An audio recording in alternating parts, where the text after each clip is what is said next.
Martial universe के episode 4 में हमने देखा था लिंगडोंग की फाइट काउजन के साथ होती है, जो कि हाफ मैनिफेस्टेशन लेवल का वॉरियर था, जिससे फाइट करने के बाद लिंगडोंग की हालत खराब हो गई थी। मगर उसके बाद भी लिंगडोंग उससे बराबर की टक्कर दे रहा था और मौका देकर वो टेंगली को लेकर उड़नछू हो जाता है, जिसके बाद लिंगडोंग टेंगली को धमकाकर उससे यिन पपेट सेट की सारी जानकारी उगलवा लेता है। एपिसोड की स्टार्टिंग होती है लिंगडोंग को दिखाते हुए जो शाओयान पर बैठकर तेजी से उड़ते हुए यिन पपेट सेट की ओर बढ़ रहा था, और देखते ही देखते कुछ ही वक्त में लिंगडोंग एक वैली पर पहुंचकर रुक जाता है, जहां उसे सामने यिन पपेट सेट साफ दिखाई दे रहा था। मगर साथ ही लिंगडोंग देखता है कि वहां पर बहुत ही हाई सिक्योरिटी है। लिंगडोंग ने सोचा भी नहीं था कि उसे यिन पपेट सेट के एंट्रेंस पर इतनी हाई सिक्योरिटी देखने को मिलेगी। तभी मिस्टर डाओ की आवाज आती है, जो लिंगडोंग से पूछते हैं, अब तुम आगे कैसे जाओगे बच्चे?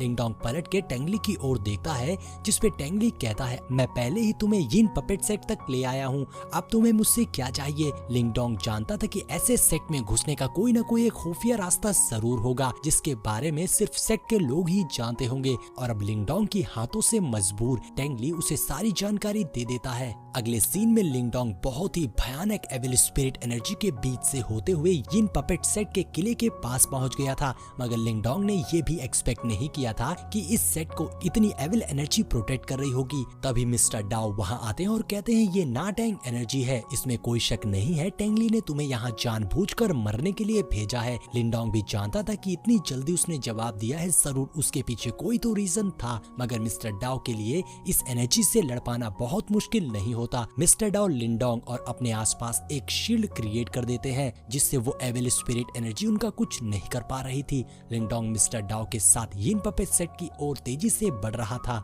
वहीं दूसरी ओर हम यिन पपेट सेट के अंदर का सीन देखते हैं, जहां एक बड़ा सा गेट ओपन होता है, जिसके अंदर से यिन पपेट सेट का लीडर टैंगशा बाहर आता है, जो आते साथ ही अपने सेट एक्सपर्ट से कहता है, क्या आप सभी इस पावन घड़ी के लिए तैयार हैं? जिस पे उसके साथी उसका हौसला बढ़ाते हुए कहते हैं, हम बिल्कुल तैयार हैं, जिसका मतलब था यहाँ कुछ तो बड़ा होने वाला है। वहीं ऊपर लिंगडोंग और मिस्टर डाओ भी पहुंच चुके थे, जो इस नजारे को अपनी आंखों से देख रहे थे, जहां लिंगडोंग टैंगशा को देखकर कहता है, ये बंदा तो मैनिफेस्टेशन ऑफ क्रिएशन रियल्म पर है, जरूर यही टैंगशा होगा और वो एंसेस्ट्रल टैलिस्मन जरूर इसके पास होगा। जिसपे मिस्टर डाओ लिंगडोंग को शांत कराते हुए कहते हैं, बच्चे खुद पे काबू रखो, क्योंकि इस वक्त हमारा नीचे जाना मतलब मौत को दावत देना होगा, इसलिए अच्छा यही होगा कि हम यहाँ खड़े होके उसे एंसेस्ट्रल टैलिस्मन को सेक्रीफाइस करने दे, हमें बस सही मौके का इंतजार करना है। लिंगडोंग भी मिस्टर डाओ की इस बात से सहमत था, मगर उसे समझ नहीं आ रहा था कि ये सभी किस चीज का इंतजार कर रहे हैं। तभी मिस्टर डाओ ऊपर आसमान की ओर इशारा करते हुए लिंगडोंग से कहते हैं, ऊपर देखो जरा, सोलर इक्लिप्स हो रहा है, क्योंकि उस एंसेस्ट्रल टैलिस्मन के ऊपर लगे शील्ड को सिर्फ सोलर इक्लिप्स में ही तोड़ा जा सकता है, और ऐसा ही होता है। टैंगशा अपने सभी एक्सपर्ट से कहता है, अब वो समय आ गया है जब हम इस ट्रेजर पर लगे शील्ड को तोड़ेंगे। ऐसा कहते हुए टैंगशा अपनी युआन एनर्जी को यूज करते हुए उस एंसेस्ट्रल टैलिस्मन को बाहर निकालता है, जिसके बाहर आते साथ ही लिंगडोंग के फोरहेड में लगा सिंबल उसे आगाह करने लगा था। जिसपे मिस्टर डाओ बताते हैं, ये तो बहुत ही अच्छा साइन है, इसका मतलब हुआ एंसेस्ट्रल टैलिस्मन हमारे सामने है। फिर टैंगशा सभी एक्सपर्ट से ज्यूयिन डिमोनिक एरे बनाने को कहता है, जिसके लिए सभी ने अपनी स्पिरिचुअल एनर्जी को एक्टिवेट कर लिया था और उसे एक जगह पर गैदर करते हुए उस एरे को एक्टिवेट करने लगते हैं। टैंगशा अपने हाथों पर एक कट लगाते हुए अपना ब्लड सेक्रीफाइस करता है, जिससे अब वो ज्यूयिन डिमोनिक एरे एक्टिवेट हो गया था। वहाँ बाहर सारी युआन एनर्जी निकलते हुए सीधा आसमान की ओर जाती है, जिससे वहाँ ऊपर बड़ा सा फॉर्मेशन क्रिएट हो गया था, जो बहुत ही भयानक था। ये देखकर मिस्टर डाओ बताते हैं, टैंगशा इस एरे के जरिए डेविल को जगाना चाहता है, जिसकी मदद से एंसेस्ट्रल टैलिस्मन पे लगे शील्ड को ब्रेक करेगा। वहीं दूसरी ओर टैंगशा ने 9 यिन ब्लडी आई को एक्टिवेट कर दिया था, जिससे हमें उस फॉर्मेशन में एक बड़ी सी रेड आई देखने को मिलती है, जो बहुत सारा डिमोनिक ऑरा एब्सॉर्ब करते हुए अपनी एनर्जी को अनलीज करती है, जिससे हर तरफ भयानक डार्क एनर्जी फैल गई थी। और ये सीन यहीं पर कट हो जाता है। अब हम दूर आसमान में प्रिंसेस किंगसू को देखते हैं, जिनसे उनके साथ खड़े एल्डर पूछते हैं, प्रिंसेस आपको क्या हुआ? हुआ? तो प्रिंसेस बताती है मैंने अभी एक स्ट्रेंज एनर्जी फ्लक्चुएशन को सेंस किया है। तो एल्डर मालाओ कहते हैं प्रिंसेस किंगजू सच में आपकी एनर्जी सेंस की स्किल बहुत ही कमाल की है। क्या आप चाहती हैं कि मैं अपने क्लैन से किसी को भेजूं इसे इन्वेस्टिगेट करने के लिए? जिस पे प्रिंसेस कहती हैं इसकी कोई जरूरत नहीं है, हमारे पास और भी बहुत इंपॉर्टेंट काम है। जिसके बाद प्रिंसेस वहां से जाने लगती हैं कि तभी उन्हें टियानयान माउंटेन दिखाई देता है, जिसपे एल्डर मालाओ प्रिंसेस को बताते हैं वहाँ एंशिएंट टॉम है जहाँ निर्वाणा पावर्स पाई जाती हैं। क्या आप वहाँ चल के देखना चाहेंगी? ये बात सुनकर प्रिंसेस किंगजू को लिंडोंग की याद आ जाती है और वो अपना पास्ट याद करने लगती है जब उन्होंने लिंडोंग को वहाँ पर किस किया था। और अब प्रिंसेस किंगजू इसी ख्वाबों में खोई हुई थी कि तभी एल्डर मालाओ प्रिंसेस किंगजू को जगाते हुए उनसे पूछते हैं क्या आप ठीक है? तो प्रिंसेस किंगजू कहती है मास्टर ने हमें जो टास्क दिया है उसे कंप्लीट करना ज्यादा इम्पोर्टेंट है, इसलिए हमें आगे बढ़ना चाहिए। अब सीन शिफ्ट होकर यिन पपेट सेट पे आता है जहां टैंगशा का बनाया एरे बहुत सारी एनर्जी अनलीज कर रहा था उस ट्रेजर पे लगे शील्ड को तोड़ने के लिए, मगर टैंगशा का फॉर्मेशन भी उस एंसेस्ट्रल तलिस्मन पे लगे शील्ड को तोड़ नहीं पाता और देखते ही देखते टैंगशा का फॉर्मेशन डिस्ट्रॉय हो गया था, जिसमें यिन पपेट सेट के बहुत से एक्सपर्ट पीछे जा गिरते हैं। ये देखकर मिस्टर डाओ लिंडोंग से कहते हैं मैंने सोचा भी नहीं था कि ये फॉर्मेशन इतना ज्यादा स्ट्रॉन्ग होगा, जिसपे लिंडोंग कहता है अब मुझे ये देखना है कि इस धमाके के बाद उस एंसेस्ट्रल तलिस्मन का क्या हुआ होगा। वहीं सामने बहुत सारा फॉग फैल गया था जिसमें से टैंगशा देखता है कि उस सील को तोड़ने में वो सक्सेसफुल हो रहा था और वो कहता है आज अगर ये सील टूट गई तो मुझे एंसेस्ट्रल तलिस्मन मिल जाएगा और मैं पूरे ग्रेट यान डायनेस्टी में सबसे ज्यादा पावरफुल बन जाऊंगा, जिसके बाद कोई भी सेट हमारे सेट जितना पावरफुल नहीं हो सकता। जिसके लिए सभी एक्सपर्ट टैंगशा को कॉन्ग्रेचुलेट करते हैं और अब टैंगशा अपनी युआन एनर्जी का यूज करते हुए उस एंसेस्ट्रल तलिस्मन को रिफाइन करने की कोशिश करता है। ये देखकर लिंगडोंग उसे रोकने के लिए आगे बढ़ता है मगर मिस्टर डाओ उसे रोक देते हैं। तभी अचानक वो एंसेस्ट्रल तलिस्मन से निकल रही एनर्जी टैंगशा को पीछे फेंक देती है, जिसके बाद उस एंसेस्ट्रल तलिस्मान की एनर्जी वायलेंट होने लगी थी और उसके अंदर से एक बड़ी सी स्पिरिचुअल एल्डर की बॉडी बाहर आती है, जिसे देखकर मिस्टर डाओ लिंगडोंग से कहते हैं मैंने कहा था ना एंसेस्ट्रल तलिस्मान को पाना इतना भी आसान नहीं है। अपने सामने इतनी बड़ी इमेज को देखकर टैंगशा पूछता है तुम कौन हो? जिसपे वो एल्डर बताते हैं मैं इस एंसेस्ट्रल तलिस्मन को प्रोटेक्ट कर रहा हूँ। टैंगशा कहता है तुम अपनी लाइफ में जितने भी पावरफुल रहे होगे मगर अब तुम एक आफ्टर इमेज हो जो हमारे यिन पपेट सेट के एक्सपर्ट के सामने नहीं टिक सकते। ऐसा कहते हुए टैंगशा ने अपने यिन पपेट सेट के सभी एक्सपर्ट्स को उस स्पिरिचुअल बॉडी पर अटैक करने का ऑर्डर दे दिया था। तो सभी एक्सपर्ट अपनी युआन एनर्जी से उस एल्डर पर अटैक कर देते हैं मगर देखते ही देखते वो एल्डर काओसन की सारी एनर्जी को एब्सॉर्ब कर लेता है और ऐसे ही एक के बाद एक सभी एक्सपर्ट की एनर्जी को एब्सॉर्ब करने लगता है, जिससे अब यिन पपेट सेट के एक्सपर्ट मारे जाने लगे थे।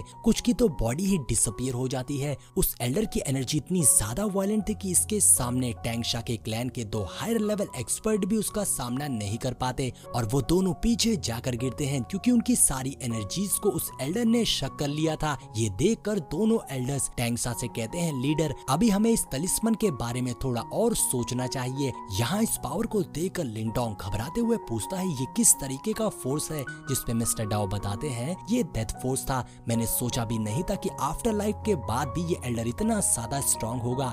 जिसपे लिंडोंग पूछता है ये डेथ फोर्स क्या होता है? तो मिस्टर डाओ बताते हैं ये एल्डर डेथ और लाइफ को कंट्रोल कर सकता है। तुम अभी इसके बारे में नहीं जानोगे, शायद आगे चल के तुम इसे समझ पाओ। दूसरी ओर टैंगशा कंफ्यूज था कि उसे क्या करना चाहिए।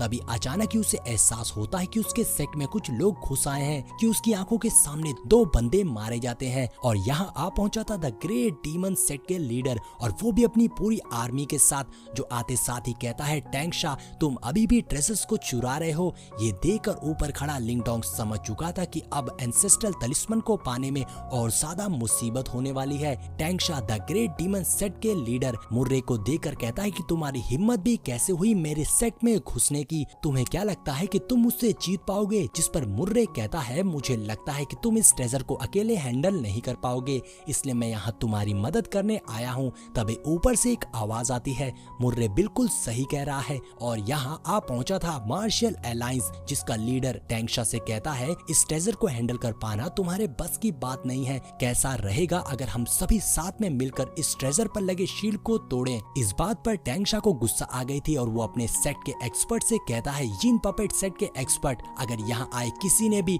हमारे इस ट्रेजर को छेड़ने की कोशिश करी तो उसे बुरी से बुरी मौत देना। यहाँ दूसरी ओर मुर्रे अपनी बेटी से कहता है जैसे ही फाइट शुरू हो तुम तुरंत ही उस ट्रेजर को अपने कब्जे में ले लेना। जिसके बाद मुर्रे और वुजोंग एक साथ मिलकर यिन पपेट सेट पर अटैक कर देते हैं, जहाँ मुर्रे जम करके अपनी एनर्जी पंच बनाकर टैंगशा को मारने चलता है, मगर टैंगशा उसके अटैक को ब्लॉक कर देता है। तो दूसरी ओर से वुजोंग भी टैंगशा पर अटैक करता है और दोनों के बीच क्लोज रेंज कॉम्बैट फाइट शुरू हो गई थी। और अब मौका देकर मुर्रे भी टैंगशा पर अटैक कर देता है और यहाँ टैंगशा दोनों सेट के लीडर से अकेले ही फाइट कर रहा था। वहीं नीचे द ग्रेट डीमन सेट को भी मौका मिल गया था उस एंसेस्ट्रल तलिस्मन को हासिल करने का, इसलिए वो तुरंत उसे लेने भागते हैं। ये देखकर यिन पपेट सेट के दोनों हायर लेवल एल्डर्स अपनी युआन एनर्जी से वहां पर दो हायर लेवल पपेट्स को बाहर निकाल लेते हैं, जिसे देखकर द ग्रेट डीमन सेट के दो पावरफुल एल्डर्स आगे आते हुए पपेट पे अटैक कर देते हैं, जिससे यहाँ चारों के बीच में भयानक कॉम्बैट फाइट शुरू हो गई थी। ये देखकर मार्शल अलायंस भी उन पपेट से फाइट करने लग जाता है। ऊपर खड़ा लिंगडोंग उन हायर लेवल पपेट को देखता है तो वो सोचता है यही रीजन है कि यिन पपेट सेट पूरे डा हुआंग कॉन्टिनेंट में इतना ज्यादा पावरफुल है, जिस पर मिस्टर डाओ कहते हैं मार्शल अलायंस और the great demon sect elder कम से कम क्रिएशन लेवल पर तो होंगे ही। मुझे लगता है अब इस ट्रेजर को इनसे छीन पाना बहुत मुश्किल होने वाला है। वहीं दूसरी ओर तीनों ही सेट के लीडर्स के बीच आइकॉनिक लेवल की फाइट चल रही थी। तभी Murray the great demon set का लीडर ने वहां पर वूजी स्वान बीस्ट को फॉर्म कर लिया था, तो दूसरी ओर से वुजोंग ने भी अपने मैजिक ईगल स्प्लिट को फॉर्म कर लिया था और टैंगशा पर अटैक कर दिया था। मगर यहाँ हम देखते हैं कि टैंगशा ने बहुत ही आसानी से उन दोनों के इस पावरफुल अटैक को डिस्ट्रॉय कर दिया था। जिसके बाद टैंगशा बताता है मैं मैनिफेस्टेशन ऑफ क्रिएशन लेवल पर पहुंच चुका हूँ, इसलिए तुम दोनों चाहकर भी मुझे नहीं हरा सकते। जिसपे मुर्रे कहता है हम भले ही तुम्हें ना हरा पाए मगर तुम अकेले इस ट्रेजर पे लगे शील्ड को ब्रेक नहीं कर पाओगे। ये सुनकर टैंगशा उन्हें ऑफर देते हुए कहता है क्यों ना हम सभी मिलकर इस शील्ड को ब्रेक करें और उसके बाद इस ट्रेजर को आपस में बांट लें, जिसके लिए मार्शल अलायंस तुरंत मान गया था। तो ये देखकर द ग्रेट डीमन सेट भी इसके लिए राजी हो जाता है। और अब अगले सीन में हम देखते हैं